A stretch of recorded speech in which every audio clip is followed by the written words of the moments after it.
보통 이제 이 농막이라는 말을 좀 쓰기 위해서 근생 농막이라고 이렇게 불리기도 하는데, 지금 체류용 쉼터를 준비하고 계신 분이라면은 이 부분을 간과하시면 안 돼요. 안녕하세요, 텃밭부입니다. 오늘 날씨가 이제 입춘도 지나고 되다 보니까 많이 따뜻해진 것 같아요. 일부는 뭐 눈도 좀 쌓여 있지만은 막 대부분이 이제 이 눈이 녹으면서 땅이 좀 질퍽거려요. 그래서 오늘 농막을 한번 또 점검차 나왔는데요. 오늘 지나다 보니까 이제 요즘 체류용 쉼터 관련해서 굉장히 관심이 높잖아요. 그런데 이제 일반 농막을 체류용 쉼터로 이렇게 전환하시는 분도 있고, 또 새롭게 체류용 쉼터를 준비하시는 분도 있는 가운데, 그동안에 이제 농막에 대한 불법성, 주거용으로 저녁에 잘 수 없는 문제 때문에 대용으로 나왔다고 그럴까요? 근생 농막이라는 이 근린 생활 시설의 사무실이죠, 하나의. 그거를 농막 형태로 이렇게 변칙인 것 같아요. 그렇게 이렇게 분양하던 그런 농막 아닌 사무실들이 여러 군데 좀 보여요, 지금도.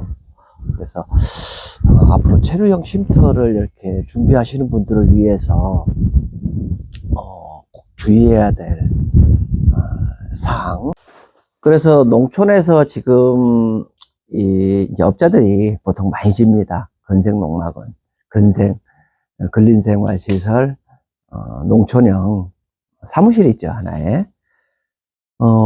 기본적으로 그동안에 이제 불법 농막 부분 때문에 이제 이런 부분이 생긴 걸로 생각이 되는데,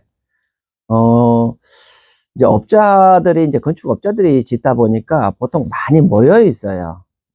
한 대여섯 채, 뭐 10채씩, 한 군데에다가 이렇게 지어가지고 이렇게 막 분양을 해버리는 그런 형식이기 때문에, 근생 농막이라고 불리는 그 사무실은, 상업용 시설, 그러니까 이 상가다 보니까, 건축 기준도 까다롭죠, 좀. 왜냐면은, 일반 농막 같은 경우는 콘크리트를 타설을 못하지만, 이제 콘크리트로 해가지고 견고하게도 지을 수도 있는 거고. 그 다음에 이제, 농막과는 달리, 농막은 신고제다 보니까 3년 만에 이렇게 가설건축물로 계속 갱신을 해야 되는 거거든요, 새로 신고를. 그렇지만은, 이게 근린 생활시설 같은 경우는 한번 허가 내놓게 되면은 뭐 영구적으로 사용할 수 있다는 이런 장점들이 있어요. 그 다음에 뭐, 물론 1가구 2주택도 해당이 안 되는 거고, 상업용 건물이다 보니까. 그 다음에 농막의 그런 불법적인 그런 규제도 받지를 않고. 근데 이제 이렇게 다 좋은 점만 이렇게 얘기를 하고서 분양을 하게 되는데, 거기에 이제 숨어 있는 부분들, 꼭 알아야 될 부분들을 취사시설도 안 되고 숙박이 안 되는 겁니다. 상가 형태로 졌잖아요. 말은 뭐 근생 농막이라고 해놨지만 근린생활 사무실인데, 그러다 보니까 거기도 원칙적으로는 취사시설이 안 돼요. 숙박이 안 되다 보니까. 그 다음에 농지 전용 부담금이라고 그래서 하나의 상가 건물을 짓기 때문에, 농지를 또 이런 대지로 바꾸는 데 따른 이런 비용도 들어갈 수 있고, 그 보통은 이제 업자들이, 전부 이제 건축 허가까지 다 받아서 하기 때문에 그냥 그런 부분들이 다 숨어져 있어요. 그 다음에 취득세 있잖아요. 취득세가 무려 4.6%예요. 상가 건물이다. 그러니까 취득세가 이 건축물 가격에 따라서 어마어마해요. 예를 들어서 한 2억짜리만 해도 몇백만 원 나와요. 그 정도로. 근데 그 부분도 분양업자가 그걸 감안해 가지고 운영을 하면서 취득세를 면제를 해준다고 얘기를 해요. 물론 묘지해 준다는 부분들이 다 그 건축물 가격에 포함되는 거죠. 그죠? 그러다 보니까 사는 사람한테 부담을 없게끔 하는 거죠. 물론 취득세가 비싸다 보니까 거기에 따라서 뭐 지방교육세라든가 농어촌 특별세 뭐 이런 것까지 하면 약 한 4.6%가 되니까 어마어마한 부분들이 세금으로 나가는 거죠. 그 다음에 또 재산세도 상가 건물에 대한 재산세를 내게 돼요. 양도소득세도 마찬가지고. 그래서 주택에 비해서 일반 주택보다도 훨씬 많은 세금들이 들어갈 수 있다. 이런 부분들을 감안하시고 구입하셔야 된다라는 부분을 말씀을 드리고 싶어요. 보통 이제 분양업자, 부동산업자 이런 분들 이거를 자세하게 설명하기가 굉장히 어렵죠. 왜냐면은 분양을 해야 되고 거래를 해야 되기 때문에. 근데 실제로 저희 같이 이제 농막 생활을 하고 체류형 센터 생활을 하실 분이라면은 건물 잘 져져 있고 이건 뭐 평생 체류형 쉼터도 3년마다 갱신을 해야 되잖아요. 그런 염려도 없이 이렇게 운영할 수 있다고 얘기를 하니까 구입을 했다가는 그런 세금 문제, 그 다음에 이제 이 취사시설도 못하게 돼 있는데 숙박을 그런 거 해서 누구한테 이제 민원이 들어가잖아요. 맨 처음에는 괜찮아요. 아무리 막 쓰고 사용하는데 뭐 잠을 자고 뭐 괜찮은데 민원 들어갔을 때 그 위반 건축물로 딱 등재가 돼 버리잖아요. 이거는 그런 시설 자체를 다 없애고 하는 데까지 계속 이행 강제금을 매년 매기게 돼 있어요.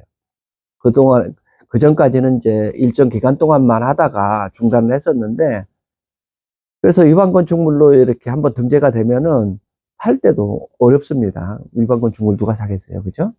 그래서 그런 부분을 진짜 주의할 필요가 있다. 이거는 진짜 누구도 얘기를 안 해주는 것 같더라고요. 그래서 이 부분 주의해야 될 사항으로 제가 한번 말씀을 좀 드렸습니다. 물론 뭐 소형 주택을 지어서 전원 생활을 할 수도 있어요. 근데 이제 지금 체류형 쉼터라는 일시적으로 이 잠을 자면서 휴게 시설도 갖추고 한 10평 규모 이내로 이 농사를 지어보면서 전원 생활을 할 것인지에 따라서 사실은 이런 형태는 여러 가지를 구할 수 있다고 이렇게 생각이 됩니다. 물론 뭐 근린생활시설 자체가 나쁘다는 얘기는 아니에요. 왜냐면은 지금 농막이나 농촌 체류용 쉼터를 생각하시고 계신 분에 대한 주의사항이지, 본인이 실제로 거기에다가 이제 상가로 쓰거나 뭐 편의점도 낼 수 있는 거고. 근데 보통 이 근생 농막이라고 하는 데가 이 편의점하고 상가할 그런 공간에 딱 안 젖어 있습니다. 하나도 가보면은 그냥. 그래서 사실상 이제 분양을 목적으로 실제로 농막의 대용 형태로 분양을 해 놓은 거지, 그렇게 이제 상가로 쓸만한 지역에 그걸 지어서 이렇게 분양하는 경우는 거의 없다고 저는 생각을 해요. 물론 큰 도로 옆에라든가 실제로 상가로 할 그런 건물을 얘기하는 건 아닙니다. 여기서 내가 어떤 생활을 목적으로 지금 이런 건축물을 구할 것인지에 따라서 이런 부분을 좀 신중하게 잘 선택을 하시라는 말씀을 좀 드리고 싶어요. 농촌 체류용 쉼터가 이제 1월부터 본격적으로 시행이 되어 있지만은 일부 이제 시행을 하면서 실제 목적하고 안 맞는다고 그럴까요? 뭐, 그동안의 농막의 불편함을 해소하기 위해서 체류용 쉼터로 전환도 되고, 새로 이렇게 했지만은, 도로와의 거리가 뭐, 몇 미터, 이렇게 붙어 있어야 된다. 이런 부분 때문에 지금 논란이 많더라고요. 전환하기가 굉장히 어렵겠다. 근데 이런 부분들은, 본래 취지, 체류용 쉼터라는 목적에 맞게끔 정부에서도 변경하고 좀 개선이 될 것이라고 이렇게 좀 생각이 듭니다. 저는 굉장히 농촌 체류형 쉼터에 대한 긍정적인 생각을 가지고 있고요. 꼭 이렇게 돼야 되고, 원래 법 취지에 이렇게 맞게끔 운영될 수 있도록 해줘야만 앞으로 우리 농촌을 꿈을 꾸고 일시적으로 와서 농사를 짓게끔 하는 농촌, 지금 얼만큼 그 인원도 감소되고 이제 고령화되고 있지 않습니까? 좀이라도 젊으신 분들, 농촌 생활을 경험하고 싶으신 분들이 충분히 경험할 수 있는 그런 터전을 마련해 줘야 된다고 이렇게 생각을 합니다. 농촌 체류용 쉼터, 농막을 조금 이렇게 변형한 소위 근생 농막, 이 부분에 대해서 꼭 유의할 사항 몇 가지 말씀을 드렸을 만큼, 앞으로 농촌 생활을 하실 의향이 계신 분, 농막 또는 체류용 쉼터를 생각하고 계신 분께서는 꼭 유의하셔서 편안하고 즐거운 전원생활, 농촌생활, 농촌 체험생활 꼭 누리시기를 바라겠습니다. 오늘도 내용이 좋으셨다면 구독과 좋아요 꼭 부탁드립니다. 앞으로도 저는 농막 생활, 농촌 생활을 사실은 직장 생활을 하면서도 10년 이상 해왔고, 사실 텃밭이라고 하지만은 텃밭 규모를 넘는 이런 규모의 제가 이 농사를 짓고 있어요. 실제로 하나의 겸업 비슷한 거죠. 이거를 하면서 또 나름의 직업 생활도 하는 이런 생활을 하고 있으니만큼 여러 가지 정보를 드릴 수 있도록 이렇게 하겠습니다. 그럼 오늘도 편안한 하루 되시고요. 늘 행복한 날 되시기 바랍니다. 네, 감사합니다.